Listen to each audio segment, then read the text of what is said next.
Is it recording right now? That's what it says there. It says it on here. Or it's on this? Is this where it's recording? I think it's there. All right, welcome to the Rambling Dudes. We haven't recorded in some time, and we're back. You better believe it. We have some guy next to me I've never met before. His name is Trevor. Say hi to the people, Trevor. Hi, everybody. Yeah, so Trevor's welcome to board. He's a big wrestling fan. That was really weird motions with my hands I did. I'm going to try not to look at that screen. Yeah, you feel uncomfortable? I do, yes. I feel a little uncomfortable, but it's okay. It's good. I just won't look at it. I'll look at you. What is life without a little bit of uncomfortability? I mean, Let me tell you, middle school Ryan would say the same thing, except it's really bad. Social anxiety. All right, so we are going to ramble about things. Trevor is our residential WWE, AEW, pro wrestling expert, right? Yeah, for the most part. Been a WWE fan since like I was a child. My first WWE pay-per-view I ever watched was SummerSlam 1990, Okay. Texas Tornado versus Mr. Perfect for the IC title. Before he could call himself Kerry Von Erich because of legal issues or whatever. Mind you, I had that on VHS. Those of you who don't know what VHS is, it's this little black square rectangle thing that used to play tapes. Don't do it anymore. That's true. But yeah, been a WWE R.I.P. fan. to the VHS. R.I.P. VHS. But yeah, I've been a WWE fan most of my life. Kind of fell out of it back in like the mid 2000s just because I was sick of the product. Yeah. Then AEW showed up. Started watching that. Been watching that all 5 years. 5 years now it's been on. Okay. And then watched a little bit of TNA here and there. Actually, big fan of Motor City Machine Guns. Shout out Alex Shelley, especially. Big fan of him. Actually got to see them in the Palace. Ooh. So that was cool. And then, but yeah, I watched a little bit of everything. Not too big of a Japan wrestler just because I don't really have a way to watch it. Yeah. But you know, AEW, WWE. Okay, so in the argument of AEW versus WWE, you are team. Ooh. You can't do that to him. I'm gonna do this in the first 5 minutes. Okay, these people need to know what he's about. Pre November time, I would have said AEW through and through. Actually, I take that back. When CM Punk got fired from AEW, I really was struggling. I love Darby Allin. I think It's gonna be okay. Yeah, I really love Darby Allin. I think he's great. Yeah. I love John Moxley. I think he's great too. Kenny Omega is a guy who I respect the heck out of. This is going to get me a lot of flack, I'm sure. Let's get the heat. Let's get the heat. He's good and he does great heel work, but he is honestly kind of boring to me. Oh. He spams moves, and I get it. He's a video game fan. I mean, for heaven's sakes, his theme song sounds like a Tekken intro for his fighting character or whatever. I mean, and that's awesome. But in all honesty, I mean, I've watched video of other matches he's had. They're phenomenal. But like his stuff in AEW just hasn't really done it for me.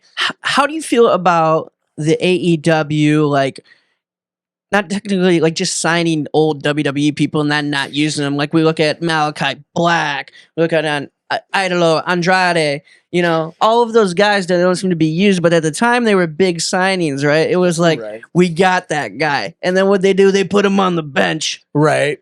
That's been a thing. AEW, I think, like signing guys like Malachi Black, I was really excited. I was really excited to see like creative wise what he was going to do. I mean, I loved him as Aleister Black. I saw him at Royal Oak and NXT.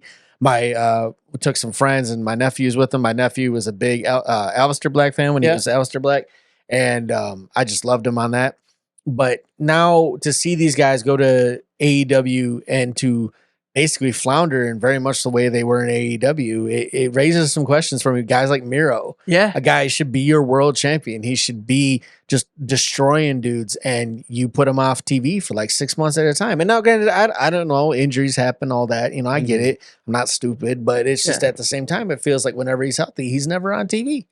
It's like, oh yeah, your wife is here. Oh, we're gonna do this storyline where she's gonna betray her client Andrade, and you're gonna be on TV. And then where's he been? you know? Right. Like- I haven't really watched the product. I've always been like WWE when I watched. I did go to a live AEW event, had a lot of fun. Mhm. It was cool to see Swerve Scott and Keith Lee be a team. I enjoyed them. I know Swerve Scott's doing great things in AEW right now, I think still. Yeah. He's gonna be AEW champ, I think, by the end of the year. And I think that's fantastic. Like that's a guy you see excelling, but it's like these really great talents that are just wasted. Yeah. You know, and and it's not like not enough TV time because they have Right. 3 shows now. Yeah, you got Dynamite, Rampage, and Collision. Yeah. And Collision's 2 hours on Saturday. Rampage is 2 hours Yep. on Friday, and Dynamite's 2 hours on Wednesday. I think it's really Tony Khan taking on too much. Yeah. You can't write, produce, direct. And I'm not saying it's not possible if they were doing 1 show a week. I mean, absolutely you could do it. But it's like you look at how he books the women's division, or I should say doesn't book the women's division. I mean, like, and that's a forefront of WWE. Yeah. Like they're main eventing. They have some of the best wrestlers, female wrestlers that they're. I went through the Divas era, you know, the butterfly belt, the 15-second matches. I went to WrestleMania 23 in Detroit. Okay. Best wrestling experience I've ever had, hands down. Loved to take her versus Batista. Got to see Shawn Michaels, my favorite wrestler in the main event against John Cena, who was at the time another favorite of mine. John Cena. Here's the thing with John Cena. Okay, why do people hate John Cena? I think anything with anybody who's like I hate you or I love you is perfect for this business. When you got let's go John Cena versus or F you John Cena or fuck you John Cena or whatever. If you have that, you're doing something right. I think what it boils down to is it's not so much John Cena the performer, John Cena the wrestler, or any kind of thing like that. I think it's the same thing back where you kind of just get sick of seeing him all the time. Yeah. John Cena worked a schedule that no champion really since then has worked. What about Seth Rollins? Seth being an exception. I'll give you that. He got 50 something title defenses to Roman's 14 in the last 5 years. Roman Reigns has had 5 title reign. He had 5 title defenses, I think, in 2023. Yeah, maybe in his first year. Rollins had 55. Yeah, well, I mean, it's the same lesson when Brock was running around. CM Punk was WWE champion for like the same amount of time. He had like 128 defenses. That now, granted, I'm sure that's including house shows. That's including all these other events. Brock had like 10. Right. And like that wasn't even. And I don't even know if you could call it 10. I think with John Cena, though, to get back to that a little bit, I think with John Cena, people were just sick of seeing him. It was the Cena wins lull, and people are going to turn on you eventually. I mean, look at Hulk Hogan. Hulk Hogan was the man for however many years, his personal beliefs aside. Don't Google search that. Let's keep Hulk Hogan. But I mean, anybody that's tan and he looked like boiled hot dogs to me as a kid. and I know everybody says like, oh, I was never a Hogan fan. I legit was not a Hogan fan. Yeah. I did not understand. You didn't eat your vitamins? No, I didn't. Say your prayers. I said my prayers, but that was about it. And my vitamins were not eaten. But I don't think he was taking vitamins. I think he was taking. They were vitamins. Oh, they were vitamins. Not the Flintstone ones. No. I mean, well, Fred was jacked at that point. No, but I think it's the same thing with anybody who gets really good or stays on top for quote too long. Yeah. And plus WWE kind of booked themselves in this corner where we as fans, well, not everybody, but a lot of fans were conditioned to have that kind of long-term champion anymore. We were used to every 6 months a new title, a new champion. I mean, before Cena came along, I remember there was an old WWE article when Brock, I think, first got the championship after, I think it was off of Rey Mysterio. Was it?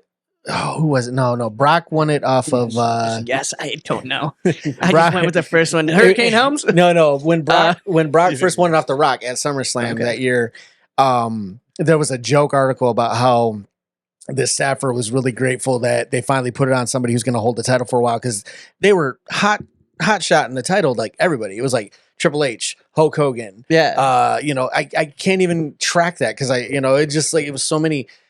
I think with John, it just became, people were just tired of it. People are going to be like that anyway. You look at Chicago Mania when Cena was wrestling Triple H, a known just vile heel for however many years. Right, yeah. And people were cheering The him like, cerebral assassin. yeah, they were cheering him. They were cheering him like he was the conquering hero, and then Cena won anyway. And people were so mad. My buddy Rob was. One of my favorite is One Night Stand. Or was it last night? Are you talking the first one or the second one? Because there was two of them. Well, there was two of them that were ECW One Night The Stand. ECW in Philly.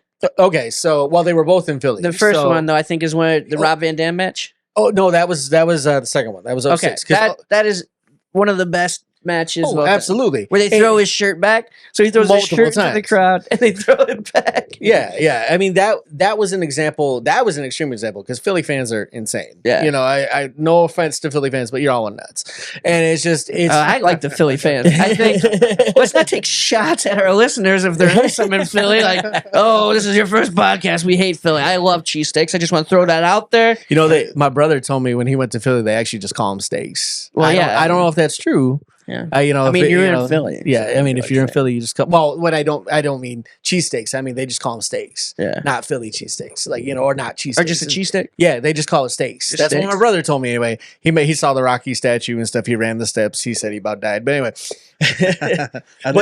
I did see a recent podcast with Dudley. Bubba? Bubba. Bully Ray? He was actually saying about the Pennsylvania fans are nuts. Yeah, he was. So- Well, he was talking about like this. They're passionate. But yeah. I would say they're passionate. It's a different level. Like when too. the Eagles won the Super Bowl and they had to grease the light posts.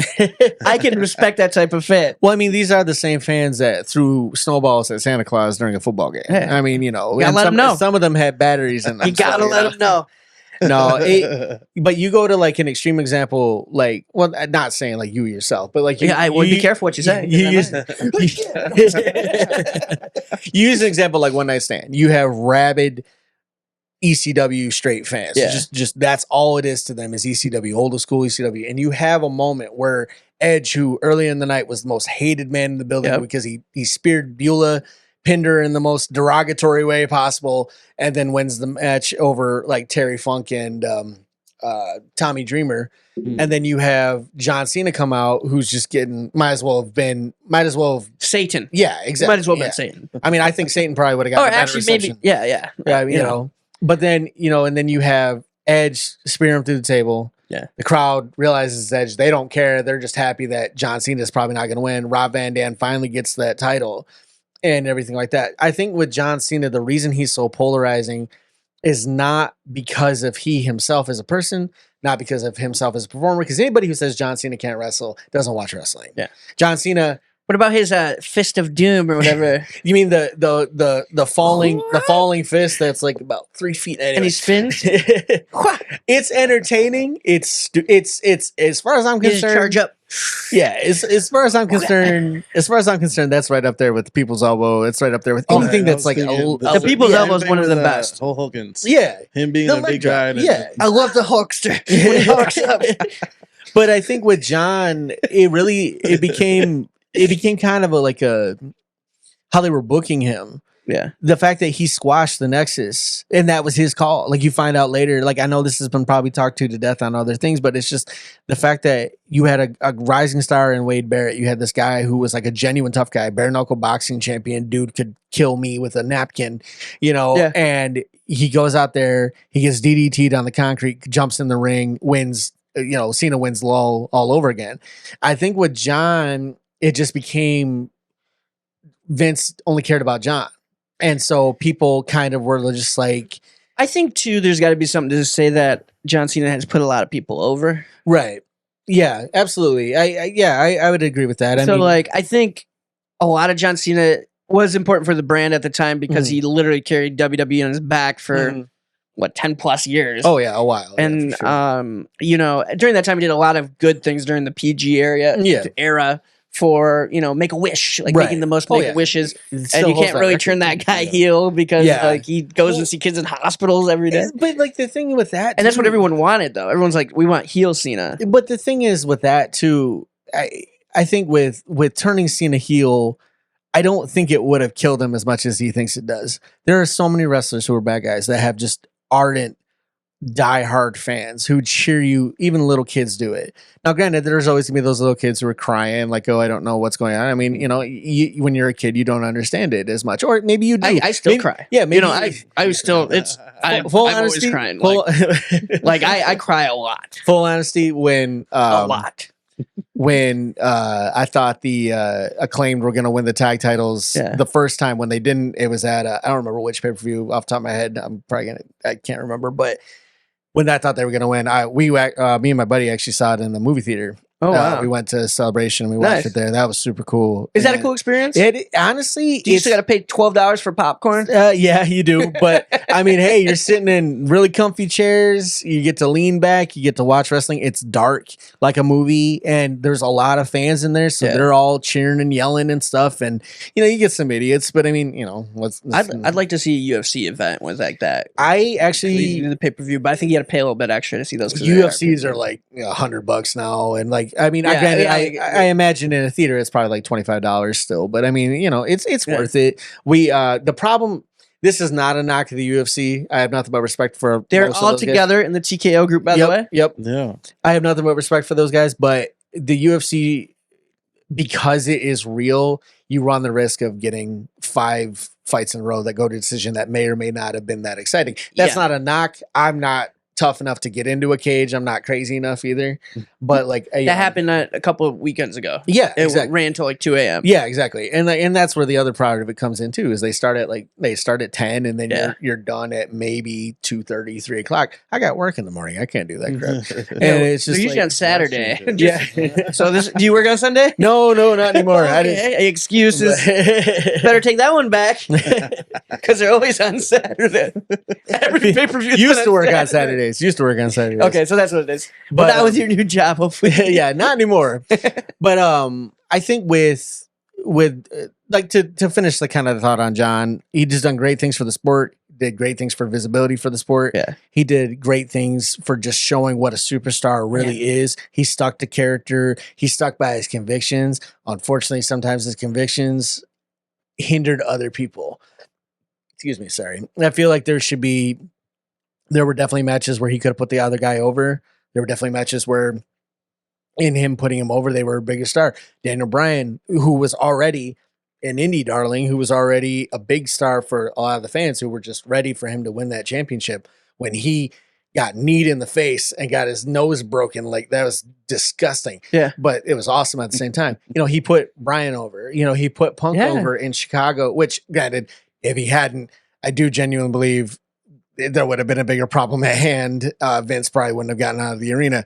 But it's just one of those things, like, John was good for the sport for a long time. I feel like people, while he grew in the sport, people who were writing or people who were producing didn't really grow with him. Yeah. And you had this old Hulk Hogan mentality of one top guy.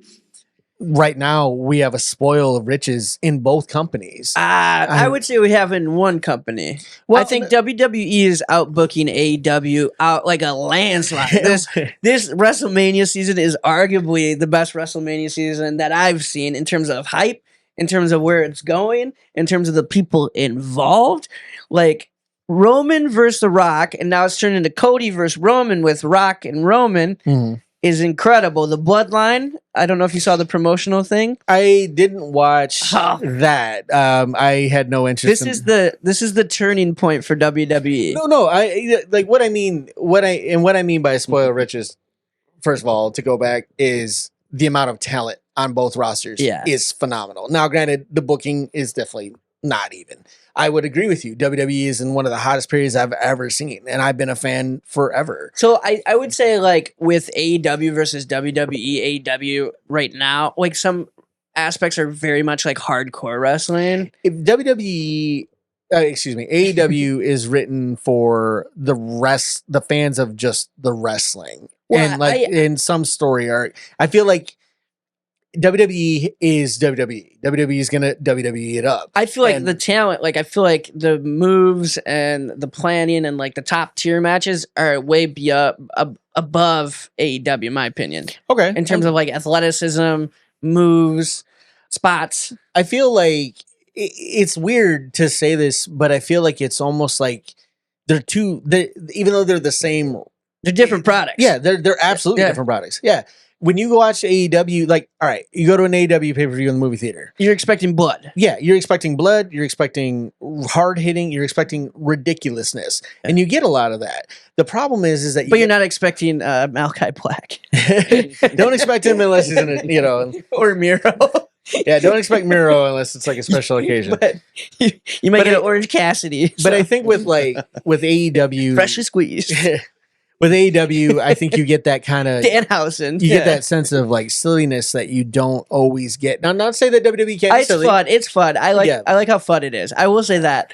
I am big into like the storytelling right now because I feel like they have such a good story, and Absolutely. Yeah. Cody Rhodes story is fantastic. Absolutely. I always question somebody that leaves like as a what is it, a VP, executive vice president, EVP. I always question that company after that. Like, and then they left Tony Khan in charge, and I'm assuming Tony Khan was the reason why Cody left. I mean, yeah. I mean, the fact I remember, but the product completely changed after Cody. Oh, I absolutely, feel like that. Well, I mean, think about how much it changed when Punk came in too, because Punk was basically in charge of Collision. He got kind of his own thing after the blow up with the Bucks and everything like that. But I mean, I feel like Khan has this idea of what he wants. I feel like because he tries to take on so much, he doesn't really know how to execute it. And that's where WWE shines. It's not just Triple H making decisions. It's not just Bruce Pritchard making decisions. You know, when Dusty Rhodes was on there, he wasn't making all the decisions. It was a group effort, and it shows. I mean, the fact that you have so many stories going into Elimination Chamber. A night. Yeah. Like not even just for the title. We're talking... We've got Bailey's story. Yeah. We've got, Gunther. Gunther. I mean, talk about a guy who just has been, oh my gosh. I mean, incredible. Yeah, incredible. I mean, he's had some great matches. Absolutely. And he's brought so much prestige back to an IC title, which has always been prestigious, but hasn't always been used as such. Yeah. I mean, the fact that it is not an afterthought with Gunther is very much like who's going to win the belt off him, because now it's not even a matter of, will he lose it before he breaks the record anymore because he broke the record? Right. But it's like, who's going to be the guy that finally gets to take it off him? I mean, he's wrestled some great dudes. I mean, I have to admit, The Miz has grown on me exponentially. He didn't used to grow on me. I used to loathe him. Anytime he was on TV, The Miz is great. Yeah. But like when he's wrestling Gunther, I found myself like wanting him to win, not because I wanted Gunther to lose, but because The Miz made me believe. Between those two, they made me believe that he really wants this, he really needs it, and so it was just really cool to see that. But I have to agree, WrestleMania season has been the hottest it's ever. I would argue been in probably for me since 23, only because I was going to 23. Right. I mean, I feel like just this merger with the UFC is amplifying it. You know, The Rock's part of the TKO group now. Right. But I think just in terms of where they're at and where they're going, there's definitely a shift, and you can see that taking place. Even when you think about when they signed for $8 billion to be on Netflix streaming Raw. Right. That's crazy. And like that's probably, isn't that what it was? Yeah, it was some ridiculous number. It was in the billions. Yeah, it was $1 billion deal. That's more than they sold the company for. Right. They get the contract. Talk about doubling up. Right. I think with WWE too, they just I think with more than the company's worth. They got a TV contract. Yeah. I think with AEW, not AEW. It can't be $8 billion. We gotta look that up. Yeah, we'll have to. I don't think there's $8 billion. What the company sold for like $9. He's can search it. He's got to search. I thought you were supposed to be the guy that looks things up. He's controlling things. I can search it, but then I gotta move. You keep talking. But I think with WWE, especially though, like just with WWE right now with this Mania season, it's just so different. Yeah. Now, I would argue I'm still very much a believer Cody should have won the title. $5 billion over 10 years. Okay, so that's over 10 years. How much did they sell it for though to TKO? How much was that merger? 9.3, so that's half of it. Yeah, but I mean, that's still crazy. That's profitable. Oh yeah, absolutely. 6 months of owning it. The good thing, the thing with AEW that I will give it though is it is allowing wrestlers in WWE to negotiate better contracts. Like, hey, you don't want me to go there. What is the price range at AEW though? I have no idea. That's what I don't know. I It's know like- that I know that Chris Jericho is like the highest paid one. Yeah. Which given his longevity, given his what he brought to the table when it was first getting started, he brought a sense of like what's the word I'm looking for? Validation to the product. I mean, don't get me wrong, Cody, the Bucks, all these guys, Hangman, all these guys brought a certain level, but they were still kind of like you needed that veteran that would like bring. No, I think Jericho definitely pushed it over. I think absolutely. now it's probably time for him to step away. I would argue he needs to go away for at least or like move into like a managerial role. Yeah, but I think the thing that I loved about AEW in the beginning is they brought up their own talent. Yep. And then that's what really hurts me about it is because they were pushing people. They said, "Hey, I'm going to give you a shot. I'm going to give you a shot." Yeah. And then they became WWE in the sense where they just signed the latest release. It's very much a WCW move. So they literally turned into WCW. I feel like the thing with AEW signing, you got to have those people. You got to have those veterans that can better your product. But I mean, how do you not build on Darby Allin? I mean, they had a great run with MJF for a year. Yeah. I mean, over a year. He might be leaving. Yeah, he will. I think he will at some point. I don't think he's not dipping anytime Time's soon. Up. I could see him. But like they take blow after blow. Like even like CM Punk coming back to WWE is like nobody thought that would ever happen. Oh yeah, and he did that despite them. I was very much in that camp of he was like, I hate this place, but I hate them more. I was very much in that camp of like everybody's like he's gonna go to WWE. I'm like, no, he's not. Like he's done. Like he's gonna do something, but he's not gonna do that. And then he went to WWE, and I'm like, what the heck is going on? Awesome Rumble finish too. Oh yeah, tore his tricep. He's old, so he's like he's terrible. I was so all right. So great finish though. I love the finish. Oh yeah. If I don't watch, I occasionally watch pay-per-view. My wife is not really much of a wrestling fan, which is understandable. I get it, but she accepts that about me. It's good.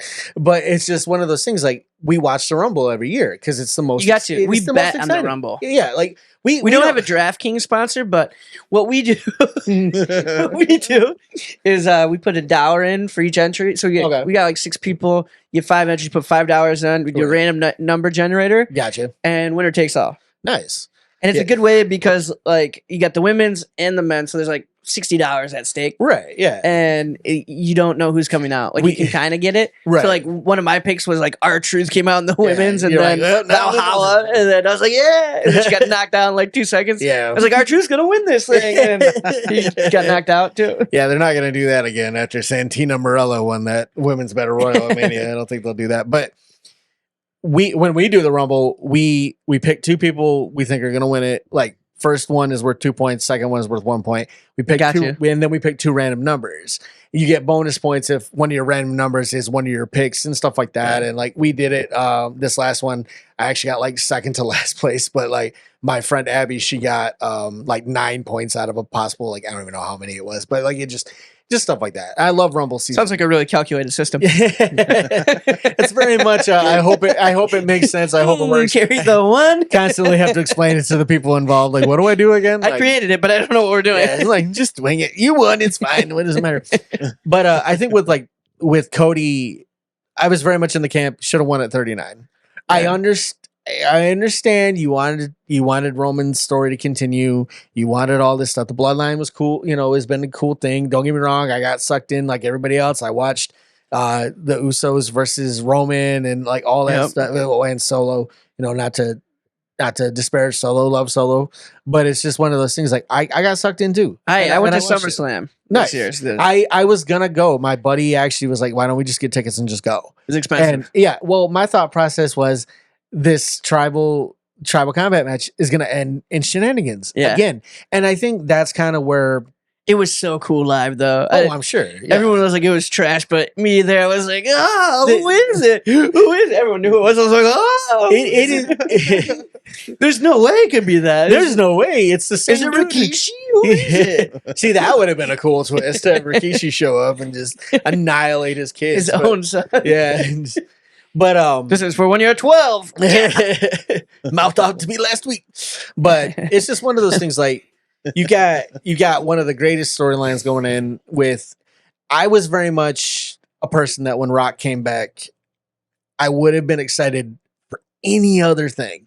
But when he and Cody hugged it out, and they've shifted it. Oh, I know. It's probably the best storyline I've seen in years. See, but that's the thing, though. I'm very much a person of I don't necessarily know what Rock is bringing to it yet. And it's not to say that The Rock won't bring it, because he will. I have nothing but respect for The Rock. Great wrestler, great entertainer. Love his movies. He's heel Rock right now. Yeah, exactly. And that's usually when he's at his best. The Hollywood Rock. Right, yeah. He's very much in, Oh, yeah, he's over there. I thought he was talking. Definitely. I like the conversation. I like it.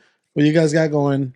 He's definitely that WrestleMania 19 like Hollywood starlet Rock. I mean, he was dressed like cosplaying as Dominic Toretto at the press conference, but I just feel they actually have bad blood. Oh yeah, The Rock and Vin Diesel. They've since they got to Fast and the Furious 10. I haven't seen it yet. Need to watch it. But Fast and Furious 9, when they took a Fiero to space, I'm like, how do you top that? What? Oh yeah, they did that in that. I forgot they did. They blew up a submarine. Yeah. If you haven't watched the last Fast and Furious, you should. Did it top 9? I 10, know you're talking about 10. The last one. Now I know.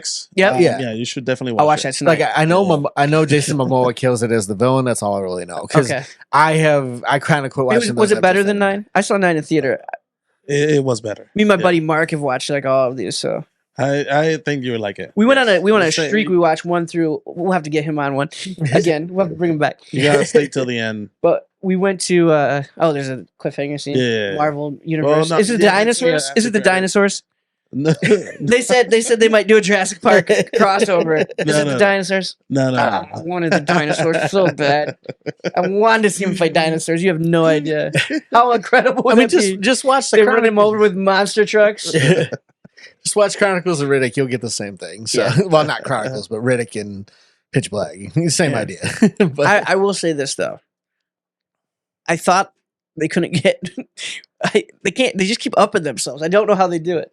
But there is a moment in, I don't know which one, the one where it's a son. It's a fake baby. They ran out of budget. That was 8, I think. 8. Wait. If you pay close attention, 7. and maybe you can put this in here. I don't know how much we can do non-copyrighted stuff, but there is a fake baby that they hold. It's a fake baby. I just want you to know. Okay. It's not a real baby. Doesn't surprise me. I mean, look at American Sniper when he's holding his child. It's just as bad, though. His thumb is moving the arm, and you can clearly see it. But yeah, I think that's an interesting aspect of Hollywood when they have millions of dollars and they have to use a fake baby. They run out of budget or something happens. Well, it's not even so much a budget thing. It's just the fact that more protecting the kids. Yeah, well, that and like the laws around kids, you can only have them on set for like so long before they can't be on. What about like CGI at least? Yeah, because that CGI baby from Twilight wasn't absolutely. I watched the whole Avatar. All right. Yeah, but that whole movie is CGI. Come on. What are you trying to say? So you can't do one scene CGI with the baby? Everything looks uncanny in that movie. So the movie. I don't know. I think it was a Christmas movie with Ed Helms, and it was like they switched bodies. And it came out this year, and the baby switched bodies with the dog. Yeah, and the CGI the baby to look like do dog motions. It was incredible. Yeah. That's my type of movie. That's actually a really good movie. I laughed. It was one of my favorite movies I've seen this year. I like laughing. Well, yeah, of course. No, but like with the Cody, the Rock stuff, everything like that, as long as they do it right, I don't care. I think they're heading in the right direction. I will say that. I really hope so. I'll be interested to see where it goes over the next couple weeks here. I'm curious what you do though with Cody, because Elimination Chamber is coming up. Elimination Chamber's next. That's in Australia. They're all like in it. Yeah, that's they have to be if it's in Australia. Well, Rock Aussie. Rock and Roman aren't going to be there. Like they've already pretty much squashed that. But like everybody else is going to be there. So, like, I mean, I hope Rhea main events that because like she deserves it. I mean, they're being from Australia, just being awesome. At what she does. She's been fantastic. Yeah, what the Judgment Day, what they're doing. Yeah. Who would have thought that would ever work? I remember when it's incredible now. Oh yeah, when they first brought in Dominic Mysterio's the best heel in wrestling, and he doesn't even do anything. That's why he's just like he just sits there and gets booed, and like I have nothing like no disrespect to Dom. Like I I grew up big Rey Mysterio fan. I mean, being the same height as Rey Mysterio was like a big blessing for me. Like, How I tall can't. is Rey Mysterio? He's only 5'6". I'm roughly 5'5", but I mean, close enough. So if I wear boots, I'm the same height. But just watching such a small guy wrestle bigger dudes. Just make your face so cool. Wrestling bigger dudes and just doing what he does. Rey Mysterio is awesome. To see Dom, to see Rhea, to see Damian Priest, to see like Finn, big Finn Balor fan, obviously. But I mean, like, it's just one of those things, like, to see them just take what could have just been washed away in 3 months and turn it into like this long-standing storyline. It's just really fun. It's entertaining. It's what wrestling should be. It's like, to quote John Oliver, wrestling is better than that thing that you like. And it's just, it's the truth. Like, just my wife doesn't watch it all the time, but when she does watch it, she finds stuff that she enjoys, whether it's thinks theater, whether she thinks Roman's handsome and, way prettier than I am or whatever. But like we watching, so good. but like watching like AEW, like she was immediately drawn to like Darby Allin. She loves CM Punk. Like, she's a big CM Punk fan like me. Stuff like that. She loves Bailey. Like, she was really excited when Bailey won the people Rumble. Is when they go to a live one. Oh, absolutely. Yeah. Because it's like you can't replicate it until you go in real life and you have the pyro and you have the entrance music and you have the chants and the crowd. AEW has really good. I went to a local, not a local show. I went to Collision. Did you go to Collision in Grand Rapids? Yeah. I went to that too. And it was like the Battle for the Belts. Yep. Too. So I went to that one, and that was a really great show. Mm-hmm. And it wasn't too long, and it was 2 shows technically. Yeah. One, but it was overall a good show, and it was great seats. I feel like Van Andel does a great job with seating. So like the smaller venues that AEW sells out now. Yeah. Or does or whatever. They're better seating. When I went to SummerSlam, that was a different beast. Oh yeah, I paid like $300. I was like, oh, it's gonna be a good seat. I was like, wait, and I was like, oh, they're little ants down there. So to piggyback, and I was in the lower bowl. Yeah, to piggyback off that, I was in when we went to Mania. It was at Ford Field. It was when the Lions were just terrible, and we were in the bottom bowl top of it, and ours were only $80. So they've gone way up since. Yeah, mine was like 300. But like, I mean, but that's the thing about wrestling too, is like, even if you go to like an indie show, there's just something different about going to something live. You can watch it on TV all day. You can watch it on YouTube. Not that I totally. The sound of the mat is the big thing. Different, yeah, exactly. And like, you feel the energy of the crowd. Like when people are getting into it, or like a kid is screaming his head off. Because when we went to the first AEW event in Detroit, when they went to Little Caesars Arena, and it was Blood and Guts, and that was phenomenal. That was so cool. When the Bunny came out, who I appreciate everything she does. I loved her in TNA. Mm-hmm. When she comes out, not really anything like, I'm like, oh yay, she's here. Or anyway, this girl behind me was losing her mind for like, I'm not kidding, 10 minutes, just screaming her head off. The Bunny's here. I'm just looking at my buddy like, she's gonna pass out, man. Like, what is that? Yeah. The whole time they were out there, and that's what it's about. Like, I used to take my nephews. Like, we went to, like, I took them. It was very important to me to take them to the NXT show that we went to, because NXT wasn't really touring all that much. So it was cool when they actually went to Royal Oak in the Detroit area. We went there, and it's just this little amphitheater type deal.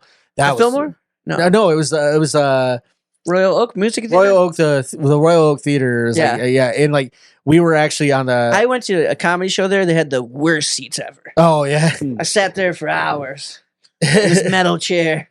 Oh, it was terrible. I spent $100. It's Norm Macdonald, who I saw. We were up in we were up on the Norm balcony. McDonald. We were actually and VHSs. We stand together and having VHSs and Norm Macdonald.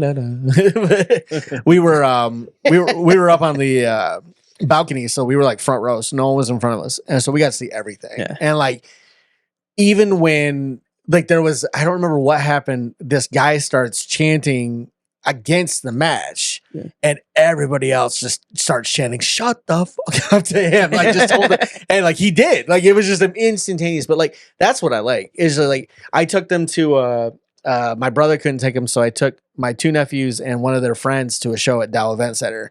And it was so cool, and like, just to see how excited they get was really more important to me. And like, I mean, I went with my brother and his 2 kids to a different show at Dow, And when John Cena came out, I think he was U.S. champion at the time, is when he was defending it. I think he fought Kane in a cage match that night. And there were like a row of like 10 kids in front of us, all diehard John Cena fans, headbands, t-shirts, all that stuff. Well, my brother thought it'd be my brother thought it would be really funny to start singing John Cena sucks during his match and like get me involved. And I'm like, I'm gonna get the crap kicked out of me by a bunch of 10-year-olds, man. Like, what are you doing? They're scary. So yeah, especially when they're in a group like that. I still get scared of like groups of kids. Like, get away from me. Teenagers especially. I'm like, they kicked my ass. And they'll laugh and record it while they do it. Yeah. And then, you know. World star. Is that still a thing? I don't know. I don't know. I haven't been on the computer in a while. I don't know. I was just wondering. World star. You know about it though. I know about. You know about World Star? I maybe do. I'm thinking of Homestar, so I don't know. Caucasian is showing. I can say that. You can say that. He gets a pass. It's all good. Yeah, it was a like a rap hip hop site that released like new rap music, but it became like something crazy fights and stuff would happen, and people would just start yelling "World Star." Oh, World Star. gotcha. Gotcha. Okay. Yeah. But I mean, like with WWE, you know, but to get back to like going live and everything like that, absolutely, it's the best experience. It's different. And then I've been to indie shows where I've had more fun than I've gone to like pro shows, and it's not a knock at the pros. It's just it's different. Yeah, my sister and I went to a show in Flint. And Flint Town represent 810, baby. And we went, and it was we were waiting to get in. You can come, but you got to bring your own water. Yeah, make sure you bring your own water. Hey, I'm from there. Let's not make any Flint jokes. That's rough. A lot of people are going through a lot. Show some class. Show some class. So the guy's shouting it out. No. Hey, take it easy. I'm from there. No. But we went, and you know, it's so fun. Like it sucked though because we got there and they were late letting people in. And yeah, that's Flint, man. And they started anyway. They're like, you want some food? Like 25 minutes. We got in, and Evan Bourne had just won a match, you know, and like where's that? The machine shop? No, it was what's that? It's where the generals, not the generals, the Flint Firebirds play. The Dart Federal. Yeah. It was like that. Like what was cool though is when we were leaving, we actually did see a couple like wrestlers like getting into like their buses and stuff. So that was cool. But I like that little arena. But like a friend of mine they wrestle under the name Juniper Gates. Is this your friend wrestles? Yeah, one of my friends does. Can we get them on the podcast? They live down in Indiana, but I mean they can do road trip. You're taking it out the road. You know, I'll let her know. Shoot, I mean, get some chops in. Yeah, like we can all talk actually here, and then we can have him there. You all have to have headphones. Okay, right. Yeah, her. Yeah. But she wrestles down in like she all over like the Midwest and stuff. But like she's good. Yeah, she's good. Look her up. She's Juniper Gates or Juniper. She does like she's from the land of sunshine and rainbows. And she like her whole gimmick is like she's a unicorn. Oh, and she's awesome. She's really good. She's just to see. Does she ever say you like the horn? No, she doesn't. I'll have to ask her if she does now though, but oh my gosh. No, but she we'll send her that little clip. Right? Just like he wants to know. You like the horn? But she's just been doing stuff, and like I watched a lot of her videos and stuff, and like she's just really cool. It's just but that's the indie aspect of it. I love the indie aspect of it. I've been to shows in Charlotte. My friends are trying to get me the one up in I think it's Houghton Lake right now. There's a big one up there. I'd like to go. Yeah, I mean, just it'd a lot be cool of cool if we stuff. could go and like do commentary or something, sit on the side and like interview people or whatever. I have another friend. She's actually a manager at the one up there. She. I thought you were about to say the Y. Yeah, she. That one up in Houghton Lake. She's actually like a manager, like kind of a heel manager. Nice. I've seen like video of her like hitting people with stuff, and she's crazy. Awesome. I actually went to middle school with her. So cool. yeah, it's what was she like in middle school? Did she hit people then? She was not like that. She was a very friendly person. She still is a very friendly person, but good heel. But yeah, great heel for sure. I'd love to be like that. I'd be pretty good, I think. As a heel? I'd be like annoying, like a heel. Annoying. You could be like the Bill Alfonso meets like Don Callis kind of mix vibe. I would get heat. I'd tell people to shut up in the crowd, like hit people's drinks out. I don't know. I would be annoying. Could heal it up for sure. I would be pretty good. But I'd like skip around the ring. I don't know. I'd just start doing crazy stuff. but like things I'd like be like Zabadoo. So I'd just be that'd be how that'd be my people call. get into it. Zabadoo. People would start getting into it though. Like your Zabadoo. entrance- your entrance Zabadoo. is just Zabadoo. just comes across it, Zabadoo. and then you just run out like I'd be like Zabadoo. instead of a tennis racket, you'll have like a croquet mallet or something. I don't know. Yeah, definitely doing face paint. Definitely doing face paint. Just a Z across my cape too. Zabadoo. Like this guy, this fucking guy. People would just groan collectively. But I'd slowly win him over. They'd be like, "Where's the Zabadoo guy? I want to boo." You'd go to do it, and then they'd hit you, and then I'd walk like this. they'd start getting booed. Like the bushwhackers. Oh, God. But like How do you recover from that? with Mania though, and everything like that, Like like pro. Find this Back guy. on track. I love it. Craigslist. with Mania though, like and everything like that, very excited. Yeah. I hope Bailey gets some more stuff. I mean, she had that thing on SmackDown. That was cool. I'm fine with that. I just hope that they don't forget that they're not so focused on the Rock, Roman, Cody thing. Well, they probably have to. Bailey's gonna have to get some people, right? Well, she's got Dakota Kai right now. Okay, so- and because she broke away from Damage everybody Control. else. Yeah, Damage Control and everything like that. So it won't be Mercedes because I think she's going to AEW. I mean, that's just a given. Like given the way they spelled Boston, like so AEW announced a new event. It's a Dynamite, but it's I mean, they can have her. She Yeah. botches every match. but Tell me I'm wrong. well, between her and Meteor? Charlotte, it's kind of like but. I'm not a Charlotte fan. I apologize. Yeah, I like to anybody Charlotte. that's I think Charlotte's fantastic. Oh, I can't stand her. Oh, why man. not? I just, she's boring. Huh. She rests on the fact that She's she's one of the best looking moonsaults I've ever seen. all right. She has a good moonsault. So does Kurt Angle. So does Evan Bourne. So does like other wrestlers. Well, excuse me, Matt Sydal. Excuse me, he's Matt Sydal right now. I could take nothing away from Charlotte Flair. Charlotte Flair could kick my head off. I already know that. I'm not against that. It's just her character is the same it's always kind of been, and like she doesn't lean into the heel enough. When Rhea finally beat her at Mania, that was the happiest I had been for a Charlotte match in a long time. And it's not. I'm not trying to be anything other. We than got ourselves a hater. I just don't find her as entertaining as I would like to. Oh, so who would you find more entertaining? Bianca Belair? I like Bianca. I think with WWE, I'm a big big Rhea fan. Big Bailey fan. Been a big Bailey fan ever since she was NXT as the hugger. Yeah. I've loved Bailey ever since. I like Becky Lynch. Not necessarily a big fan of like some like her stuff with Nia has been great. Like the back and forth with that has been fantastic. I love Becky for that.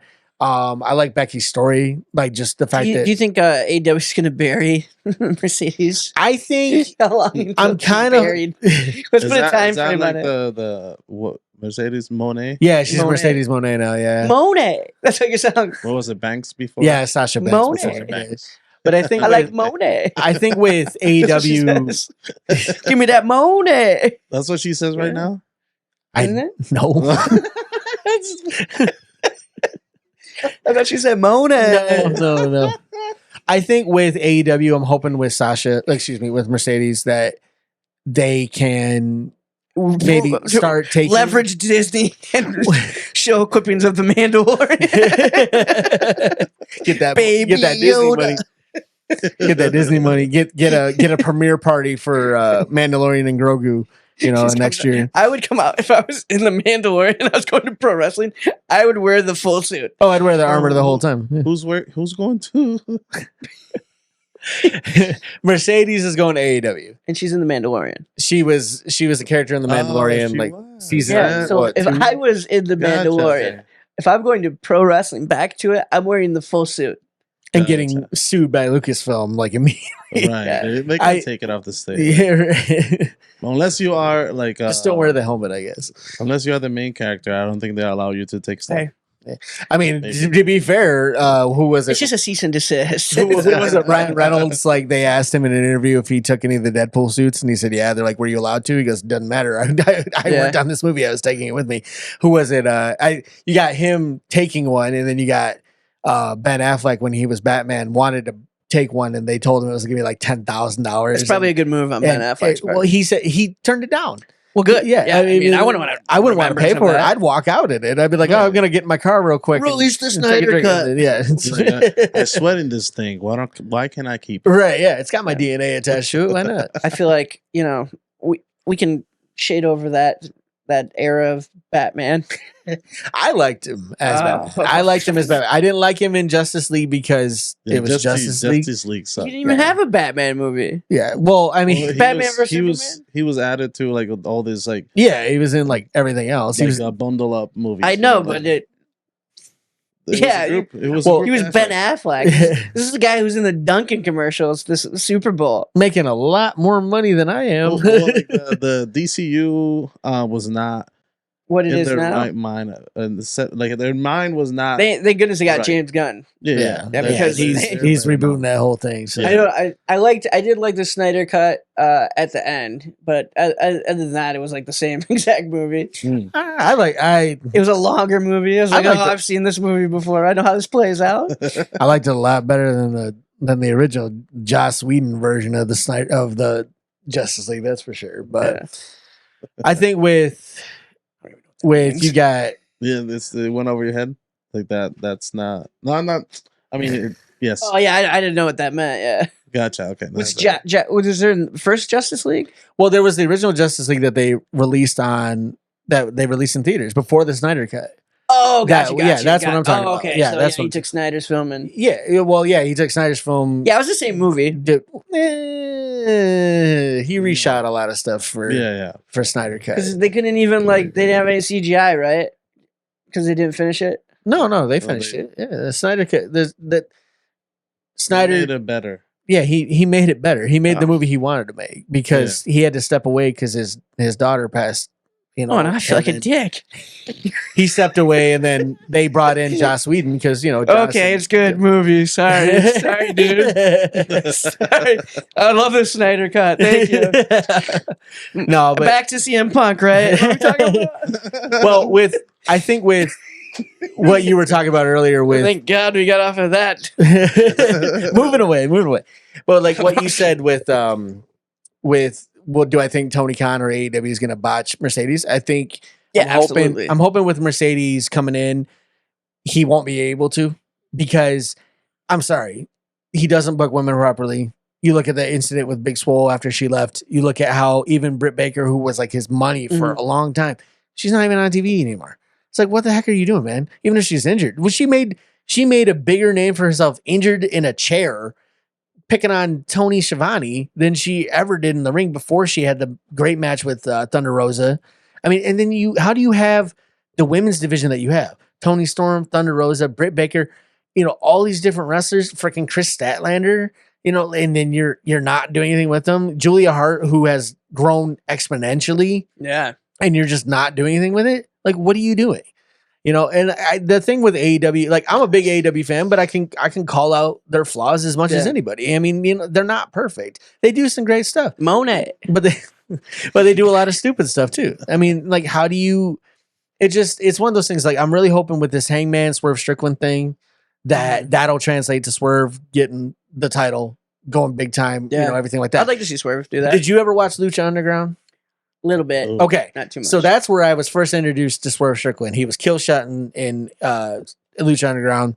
AR Fox was Dante Fox in Lucha Underground. That's where I first met him. So when I found out he was in Hit Row originally, I was like, okay, I'm going to start watching NXT again. And then they released him.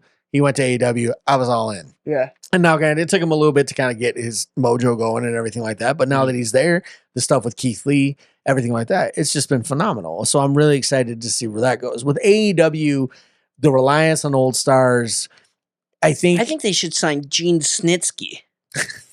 so it wasn't his fault. It wasn't his fault. But He punted a baby. he punted a baby, fell on It Lita. was a fake one. that we know of. We don't know if I that was a do fake know that one, page. Yeah, that one they did show eventually. Yeah. But like I think with AEW and its faults, I would argue 2-3 years ago they were still forgivable. Your 5th year in your company. What are you guys doing? You know, like, and is it are they not actually selling out crowds like they showing now? I think camera side, it B side? It depends. I think honestly, when I went to Collision and it was a division. It was Collision. It was AEW, and they did Ring of Honor stuff after the fact. And the Ring of Honor stuff was really cool, but by then the crowd was just kind of dead because everybody's tired. Yeah, you know, we were there till 11. We left before the main event of Ring of Honor was over because it was just time to go. You know, but I think you left before the main event of Ring of Honor, not of Ring of AEW, Honor. not of AEW. No, AEW watched the whole show. Yeah, that it was so funny. My buddy wanted to go so bad because he's never actually seen CM Punk live. And then Punk got fired literally a month before that show. So it's just like, hey, you still haven't seen him live. But when we went, the camera side was pretty empty, not gonna lie. The whole rest of the arena though was jam packed. They just didn't do that. And I've been to WWE shows that have been like that though too. Not lately. You know, I've seen the video. Lately it's everywhere. Yeah. You have no seat, you know, seats unfulfilled. But I think with AEW, there comes a certain level of predictability and you push your stars. I get it. You got your Moxes, you got your, you know, his book, by the way, is phenomenal if you haven't watched that. Here's a plug. What's the name of it? It's just called Mox, and it's by John Check Moxley. it out. Mox. It's really by good. John Moxley. He's a wrestler with AEW.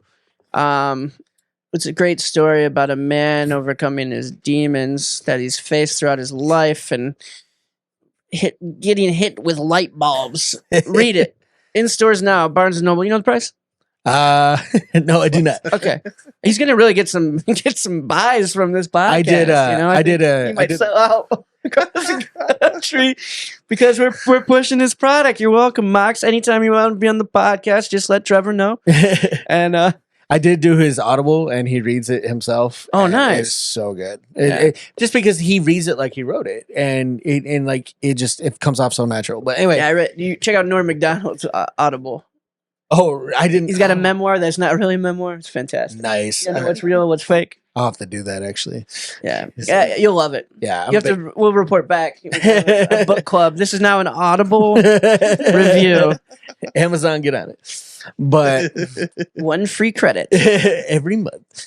But $15.99. I think with is it really free? I think when you have any wrestling promotion, even number 1, number 2 in the country, it's an uphill battle anyway. Yeah. WWE has been a juggernaut for 40 plus years. I mean, come on. Like they took out other wrestling promotions to get where they were. Like AEW is doing it the wrong way. What do you mean? What do you mean? Because it's always like comparative to WWE. Yeah. No, yeah. Like Tony Khan, the funny thing was when Cody was there was always those rumors that he wanted to be in direct competition with WWE. And there was always those rumors that the Bucks and Kenny didn't want to do that. They're like, that's not what we want. We want to do it like this. And now that he's gone back to WWE, and you got Khan, whose Twitter game not only needs help, but also, X. you know, it's no longer Twitter. He needs a lot of people still call it Twitter. Oh yeah, yeah, that's true. Yeah, but he, Twitter X, Twitter X, Twitter X. He gets on these tangents and stuff. Throw out the X. That's probably why I did it. Elon Musk like this. Check out the X. Sorry. No, you're okay. But it's just one of those things like got a lot of clips.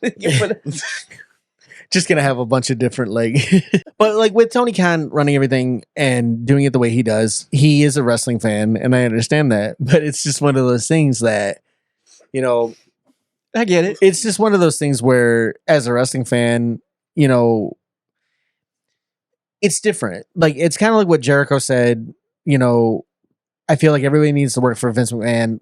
Granted, this was before everything, you know, had really come out. But I feel like really I think everyone should work for him. But I think the argument could be maybe go to WWE for even like 6 months just to kind of get a vibe of what they look for, and then go to AEW.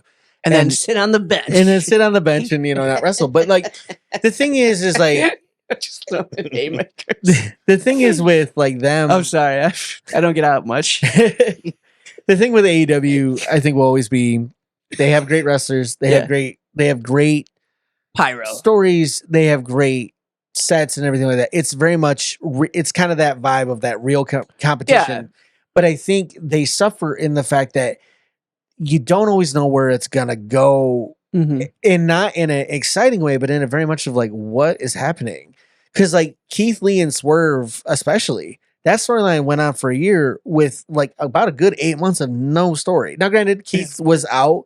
I understand that. That's not a dig at Keith Lee. Love Keith Lee, but you can't have Swerve Strickland waiting around for a guy who might not come back for 6 months. That's a big thing. Yeah, and it's like that's why this they're doing a thing right now with Hangman and Swerve, where Swerve has beaten Hangman, I think 3 times now, and twice in a pay-per-view, and then they went to a time limit draw last week, and that match was awesome, by the way. But you have these like storylines that are really hot stories. That's good. Yeah, it's built over time. And you need to run with them versus pivoting. Like I remember a friend of mine said he kind of wished AEW, like other companies, would do the interim belt, and I can't agree with that, because AEW did the interim title, and it was cool for like about maybe 5 minutes, because this wrestling, as much as I love it, is predetermined. You don't need an interim champion. What does that imply? Oh, well, the other guy's injured. It's like, yeah, so strip him of the title or wait a couple of months. Let him go out there and get pinned. Like Daniel Bryan was hurt. They stripped him of the title. They gave it to Brock, who then disappeared for 6 months, but that's Brock.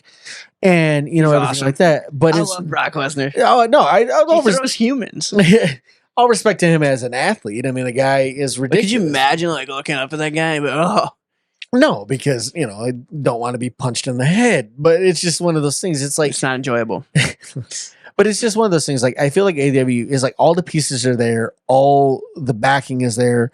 They just need to pull the trigger on the right guy. Yeah, they haven't done it. I don't know why they haven't done it with Darby yet. Darby is like one of your most recognizable stars. Between him, Orange Cassidy, and Swerve, you have the crowd invested. Darby comes out, there's kids in face paint. Swerve, Orange Cassidy comes out, there's people wearing jean jackets and sunglasses. Even if you don't like the gimmick, he is very much over. Right. But then you have Swerve Strickland, who literally see people. I think they should start like the geriatric, like 62, 73, like Ric Flair versus Sting. Let's run it back. But the flip side of that, though, is Sting's last couple of years in AEW were better than anything he ever was allowed to do in WWE. Now, granted, he got hurt. He got the neck injury. And also, like 60-year-old men shouldn't be jumping off of balconies. No, absolutely not. And he does it, and he does it well. Like that's good. That's some good stuff. That's the other thing. Like if he jumped off and he sucked. Also, I take that back. I think you shouldn't be held down by your age. You should be able to do whatever you want. I watched Ric Flair's last match. Oh, did you? When he faked a heart attack, I thought he was going to die. I don't know how fake that was. Yeah, exactly. Faked it right in front of his family. Passed out what, twice in that match? Yeah, it was awesome. I have all the respect in the world for what Ric Flair has done as a wrestler and as an entertainer. I think with Flair, it's the same thing. Flair did everything. I'm just mad. I think he's fantastic. Like I think he was a fantastic wrestler back in the day, but you gotta know your time. I'm mad that he forewent the perfect retirement match against Shawn Michaels, exactly, and then wrestled again. Yeah. All due respect, guy's got 6 divorces. Got to pay that bar bill. Yeah, he's got to pay that alimony bill and everything with that. But it's just the fact that you had a perfect send off against Shawn Michaels. Yeah, and you wasted it. So, but then again, people get the itch, So. Yeah, and I don't understand that because I'm not a wrestler, but I understand when you feel like how they did Undertaker dirty with that Boneyard match being his last. No, match? I thought that was a good way to do it. I thought it hid any sort of issues. I mean, you watch him versus Goldberg and Saudi, and him almost. To be fair, I think he had a concussion. Yeah, well, no, that's what I mean though. Goldberg straight dropped him on his head. Yeah, you avoid those issues when you have a cinematic match. Yeah. No, I think. I thought I was actually more mad that Taker, when he lost to Brock and then came back, beat Bray Wyatt the next year. And if I'm being honest, I felt like Bray should have gotten that win to kind of establish him as the new Taker. Yeah. Granted, R.I.P. Yeah, R.I.P. him. R.I.P. VHSs. R.I.P. Norm Macdonald. But granted, with stuff like that, you can't foresee that. I mean, Bray dying suddenly was tragic, crazy, absolutely. But it's just one of those things like. I would have done differently, but I'm also not running the company. And that's kind of where the Cody Rhodes, The Rock, Roman thing came in. I understand that there was nothing official announced when The Rock said he was taking Cody was stepping away and Rock was coming in. There was nothing official. They didn't have marquees, and WWE can tout that they had this plan all along. They might have. I don't believe they did. I think they were kind of gauging fan involvement. If the fans really wanted Rock and Roman versus Cody and Roman again, I think they would have went with it. But the fact that the internet was doing hashtag We Want Cody, I think that played a lot into it. And they're smart for doing that. Yeah. You can't make every business decision off of that. But I mean, it's no different than, and they kind of unorganically made the new Daniel Bryan, thing. Like, and I think where the crowd took over and they're just. I think they're in a good spot heading into WrestleMania season. Like with Mania season though, I have to say best stories they've been telling in a long time. I mean, you've got Bailey's got her own story. Rhea and potentially Becky have their own story. You've got all these different stories coming into Mania. It's exciting. It's exciting for once. Last year, not to be fair, last year, night one of the best WrestleManias I've ever watched. Yeah. Night two, not so much. Very, very, very upset that Edge went over Finn in a match that I just felt he didn't need the win. I mean, it was a cool entrance, but that shouldn't have justified you winning the whole match. Not to mention Finn got 14 staples in his head during the match to keep going. And then you have this match where you finally get Cody. Like, again, should have pulled it. In my opinion, should have pulled the trigger. Whatever. It didn't happen, obviously. But all this excitement for everything. Like, I'm wondering what's the main event going to be. I'm wondering what's going to start the show. Like, who are they going to put over? Who is going to? It's hard for me to do 2 nights too. Yeah, honestly. Yeah, and like the thing with the 2 nights, I very much enjoy that because the last one I watched for a while was when it was Rousey, Becky, and Charlotte. Yeah. And we didn't get done till 1:00. And it's like, what, man, I can't do this anymore. I'm not young anymore. But it's just, I like the Rumble being 4 matches was a phenomenal idea because you have two Rumbles, which are the draw anyway. Yep. And then you have Logan Paul, who has no right to be as good at wrestling as he is. He's really good. Yeah. And then you have it's all the prime he drinks. all that caffeinated beverage. Coconut water is the key. I read that in the label. You read that on the label? Mm-hmm. But it's just one of those things, like, you have all these great storylines going into Mania. It's a very exciting time to be a wrestling fan. All the amount of content. I mean, TNA, going back to being TNA. Mm-hmm. I've honestly have not kept up with TNA as much as I probably would like to. I went to their one show, like I said, in Auburn Hills and stuff. That was really cool. Got to see Joe and Kurt Angle and all of them and everything like that. And to just see the amount, like the spoil riches that is wrestling right now, it really bums me out when you have basically the number 2 company in AEW make some of the weird decisions. Yeah, they do. Yeah. Like, I understand you have a hot commodity in MJF. You have a hot commodity in like Sting is a very good veteran who can still go at a level that is at least permissible. Mm-hmm. He's not one of those legends who hangs on for way too long. Talking about Ric Flair, and everything like that. You talking about Ric Flair? Not so much Ric Flair, so much. What would be an example of holding on too long? I mean, holding on too long, keeping going. Probably Hogan at a level when he wrestled Shawn at SummerSlam. The reason that match is fondly remembered is because of Shawn. It has nothing to do with Hulk Hogan. When he wrestled Randy Orton at SummerSlam, and he went over Randy Orton.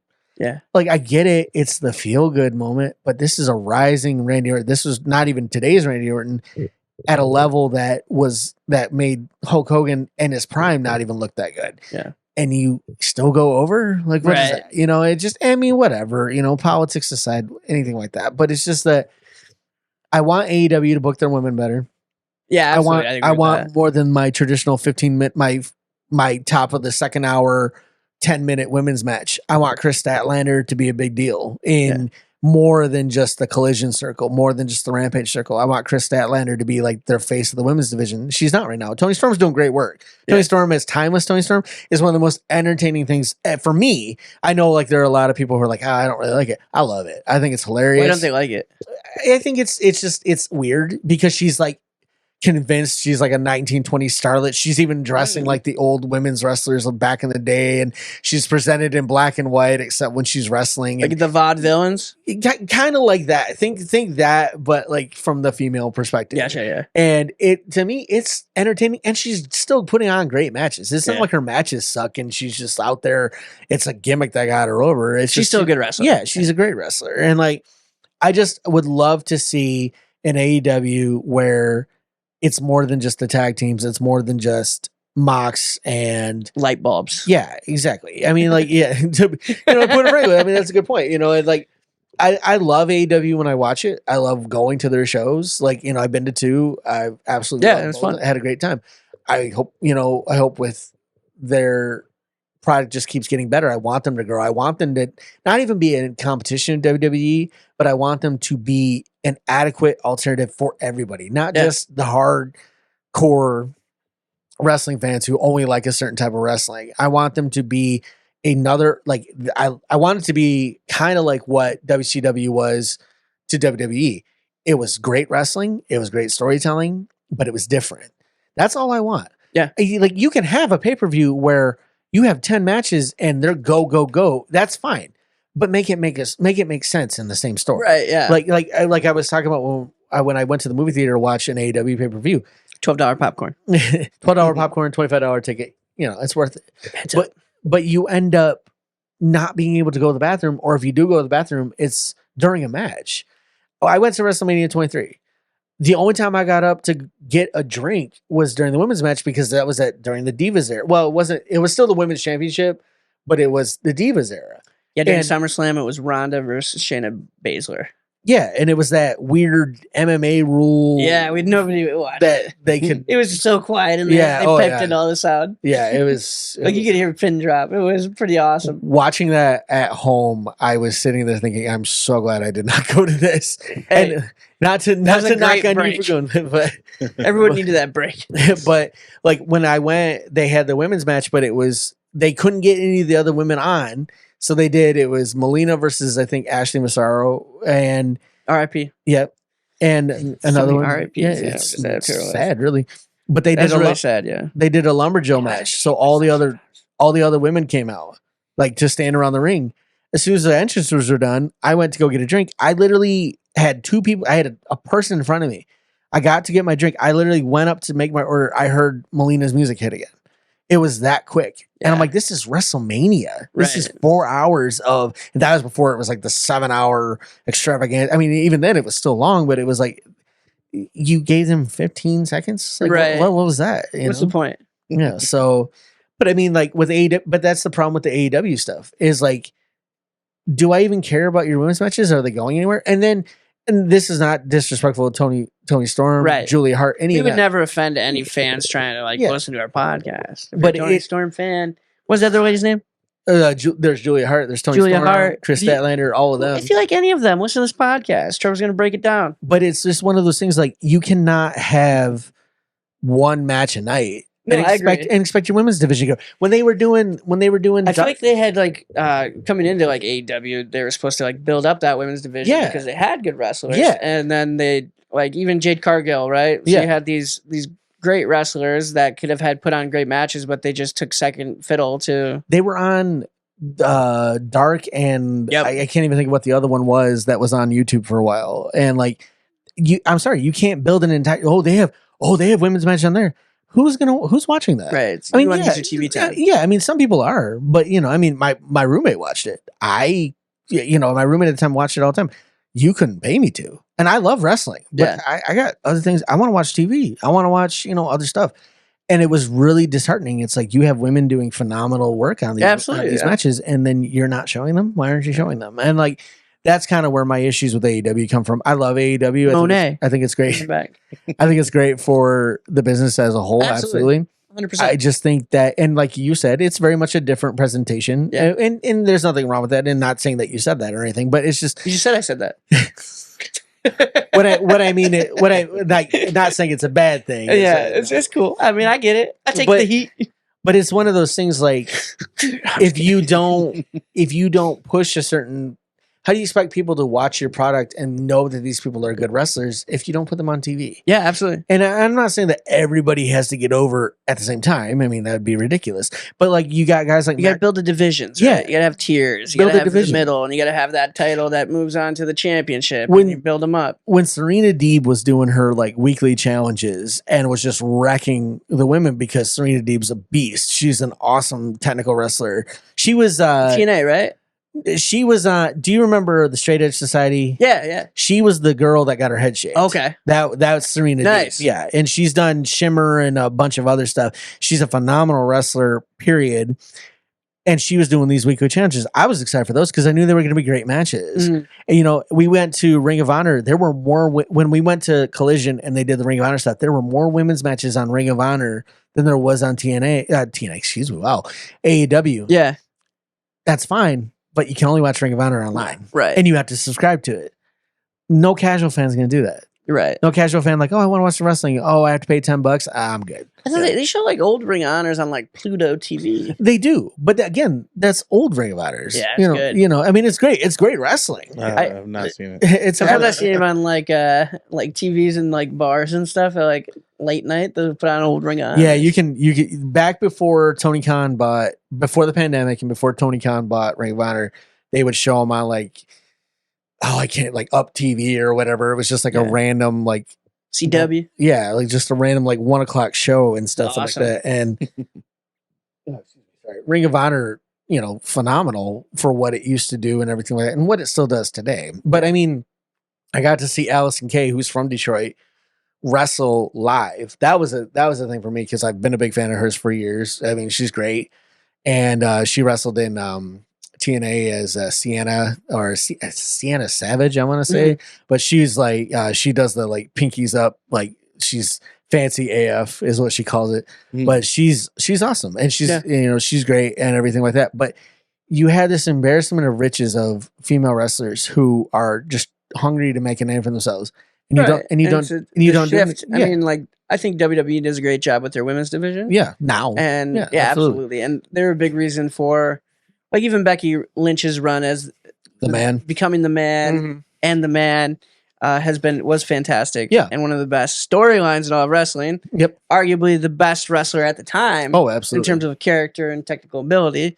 I thought she carried the company for like a year. Yep.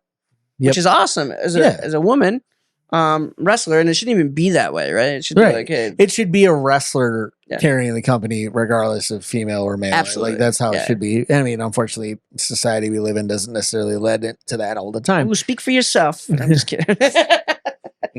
But I think with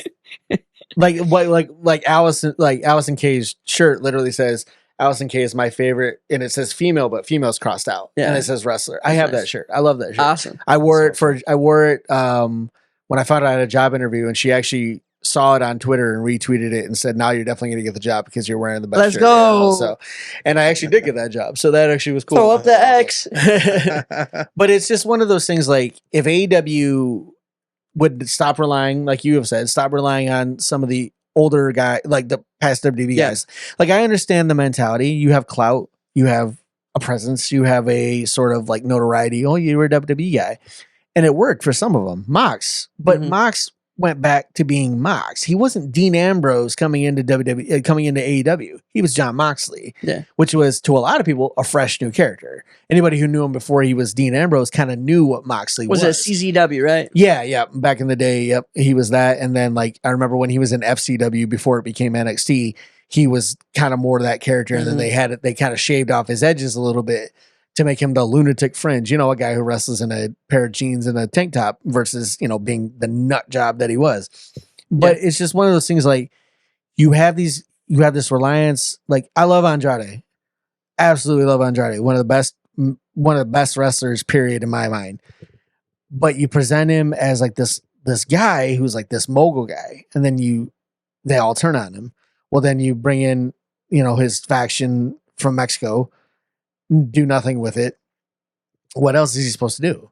And granted, there were some behind the scenes issues with Sammy and a few other guys, and he's now in WWE again, and I'm sure he's fine. I mean, his wife's there.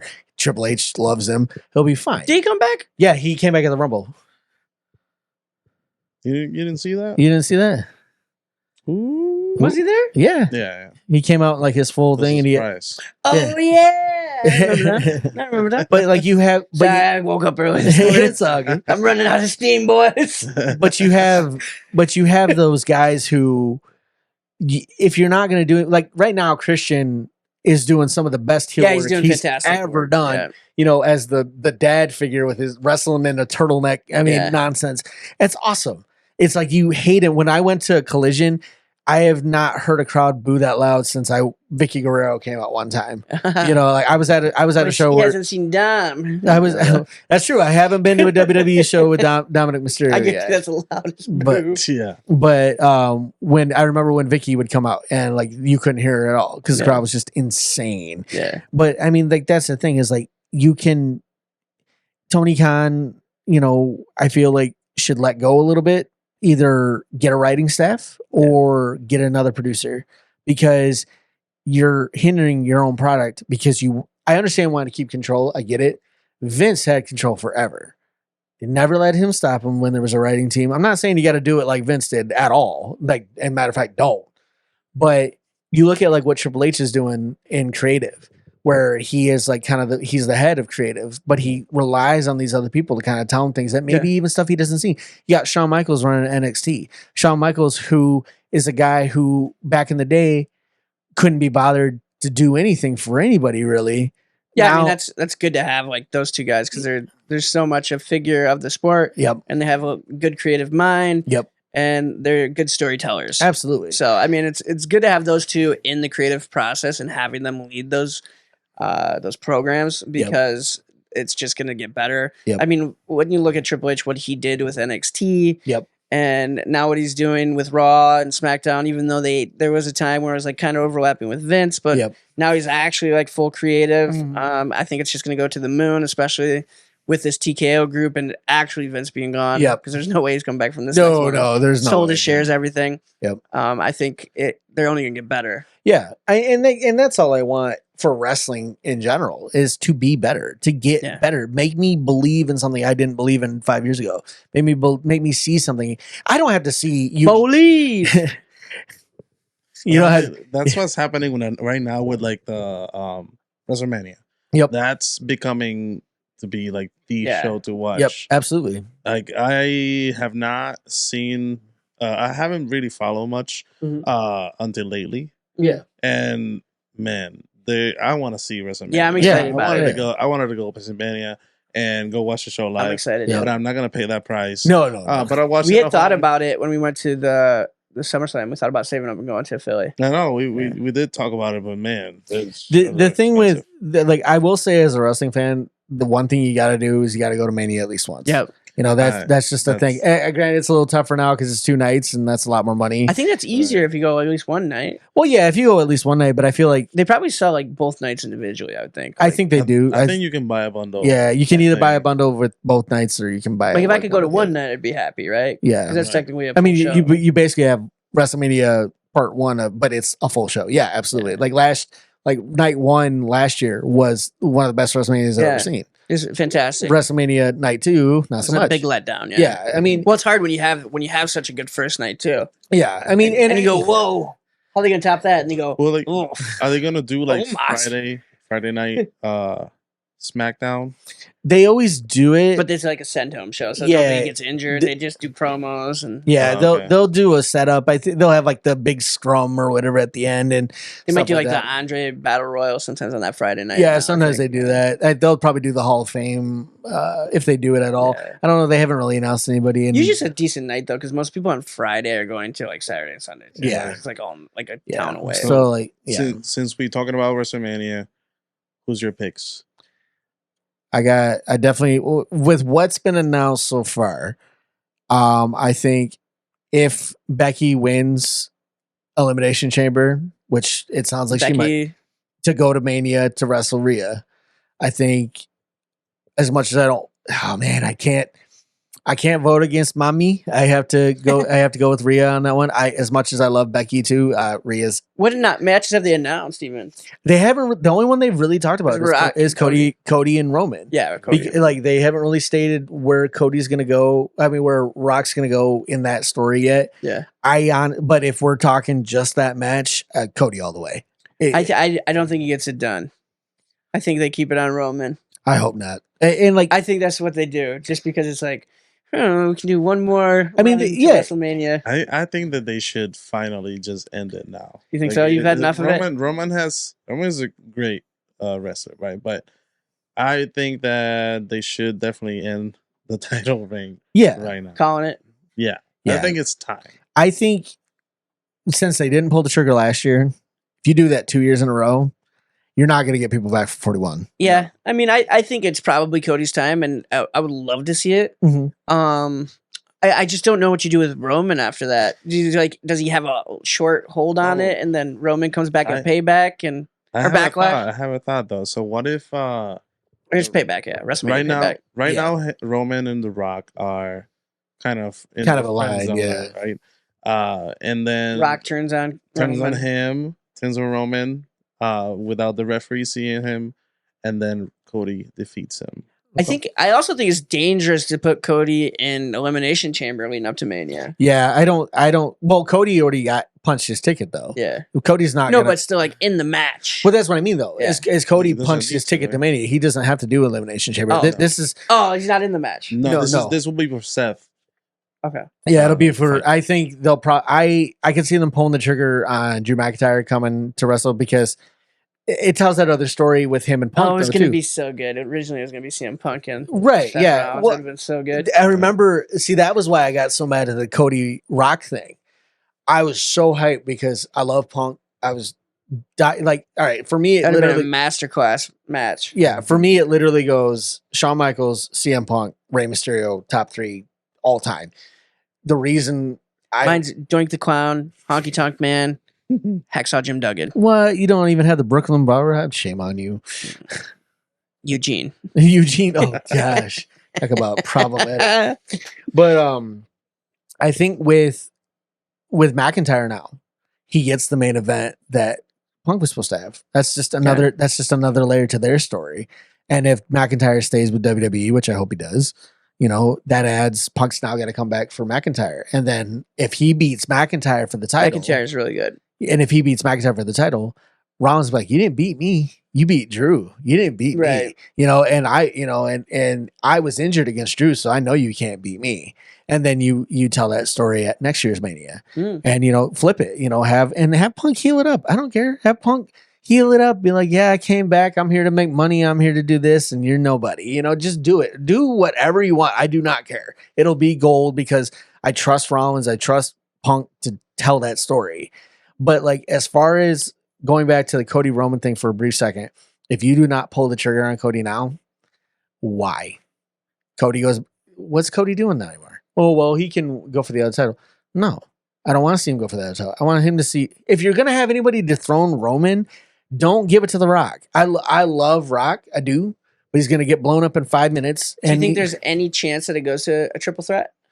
I'd be fine with that. I don't Rock think it. And Roman, I wouldn't like that though. Because I think that we should give Cody his moment. Yeah. Yeah. I love The Rock too. Yeah. I love The Rock, but I feel like. Do you think there could be a potential Dustin Rhodes appearance? We talk about Bloodline. I mean, if there was anybody I would accept coming to the aid of Cody Rhodes, Dustin Rhodes. That makes sense. That'd absolutely. Be wild. Yeah, absolutely. I actually finally Steve Amell jumps out of the crowd and shoots an arrow. He just shoots The Rock with an arrow. But that's how it ends. He thinks he's Black Adam still, so he shoots him like. Oh, no. But it's like crossover. But you have if you do a triple threat, I have to agree. It kind of takes away from Cody finishing his story, getting his moment. I finally watched the Dusty Rhodes documentary that WWE did years ago. That was before Cody was even, I think Cody was dashing Cody Rhodes at the time that came out. And just to see that story for where Dusty was, to see Cody kind of continue that on, I want to see it. and I want to see him beat Roman. I want him to beat Roman clean too. I love the idea of Rock interfering to set up something else, but my opinion, what about Rikishi comes in and helps out? No, I'm just joking. I'm just joking. My thought process is you have Cody win, have Cody go for 2 crossroads, have something try to happen like it did last year, like get the crowd just heated, like thinking, oh, they're gonna do it again, and then have him remember, stop it from happening, beat Roman clean, get out, win his match, and then either have Roman on SmackDown or Raw confront The Rock, being like, where were you? And Rock be like, I don't need to help you. You're the tribal chief, remember? And then set up that for SummerSlam. Then who would Cody Rhodes go against? Like his next challenger, I mean, you got LA Knight, you got AJ Styles, you got Randy Orton. Yeah. I mean, you got any number. Randy Orton would probably make the most sense, right? Yeah, Randy would be a good first challenge, although I know they're probably trying to keep him clean, so maybe save Randy for SummerSlam. Yeah. Have AJ Styles. AJ's the heel right now. Yeah. Have AJ be like, hey, let's that'd be a good match. Yeah. Oh, absolutely. AJ against anybody is phenomenal. To excuse the pun, but phenomenal. So it's just one of those things. Like I would very much, if you don't pull the trigger this year, don't ask me to come back next year. Yeah. I think that's fair. I just know WWE, and I think they might not do it. Yeah. But, that could potentially lead to like SummerSlam, to extend the story. But I don't see it coming back to another WrestleMania. Yeah. If it doesn't happen now, right? I think that's fair. I just feel like the thing with all this Roman stuff, all the he's got the record for the Universal title. He does not have the record for the WWE title. And they gloss over that because it's WWE. Just like they fudge their attendance numbers. They're fudging that too. Yeah. I get it. Yeah. Roman has had a phenomenal run with the bloodline and everything. I was invested. I wanted Sami Zayn to win. Yeah. I was so mad when Sami didn't win. I was like, are you kidding me? Should have done it. That was such a good storyline. Yeah, it was so good. You find that payoff when he finally turned on Roman and the crowd just went insane. Yeah. And then you had the Mania match where Kevin Owens and Zayn pop up and they're in hockey gear. I mean, come on. Yeah. It doesn't get any better than that. And just to have that moment and to have this Cody winning it, to me, makes the most sense. It's no disrespect to Roman Reigns, but I'm done. I don't need this anymore. I don't need this bloodline storyline anymore. I get it. It's been the hottest thing for probably ever and the longest time. And it was a great story. Mm-hmm. But to quote Drew McIntyre, we all know how it ends. He cheats every single time. And I get it. You're going to have those heels that do it. It's been done for years. It's wrestling 101. But it's no different than Triple H's Reign of Terror.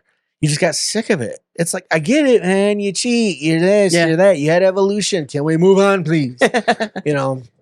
But to sum up with that, I want Cody to win. I want to see Becky versus Rhea. I honestly really hoped Becky and Rhea would get the other main event. But then when it was Rollins and Punk, I was like, oh, that's going to be the other main event. You can't have Punk come back to the fanfare he did and, loot. And, I mean, even if he lost, I don't care. But it's just one of those things you can't just not give him the main event. Yeah. And now that they're not in there. And I love Seth Rollins. I like him as a wrestler a lot. His character kind of grates on me, but I mean, whatever. Seth Rollins is fantastic. I love Seth Rollins. Yeah, he's great at what he does. When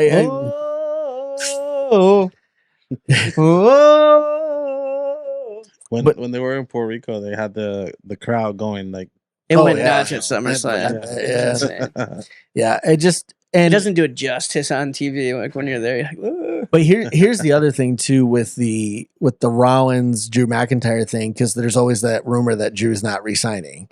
Yeah. Okay. Drew wins. Damian Priest cashes in at WrestleMania and takes it off of him. Did he already cash in? No, he still has it.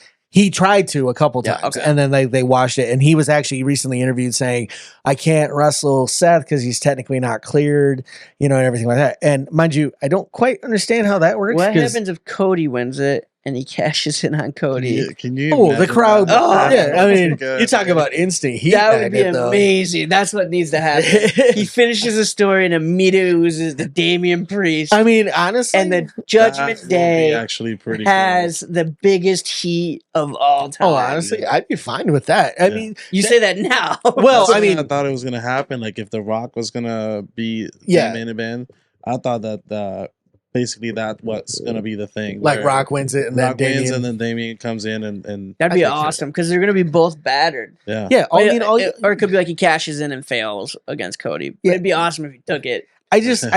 I've always struggled when the Money in the Bank person loses. Yeah. Like, you have a prime opportunity. And now, granted, you got RVD who challenged Cena like 3 months in advance. Like, I'm going to face you at One Night Stand. Okay. So Cena had time to prepare. Now, granted, he walked into Hammerstein Ballroom and got chewed to pieces by the crowd. Absolutely. But he still lost, you know what I mean? And that was at a time where Cena didn't lose to anybody except Kevin Federline on a random Monday Night Raw. Shout out K-Fed. But you have, but like, Looking at the wrong camera. but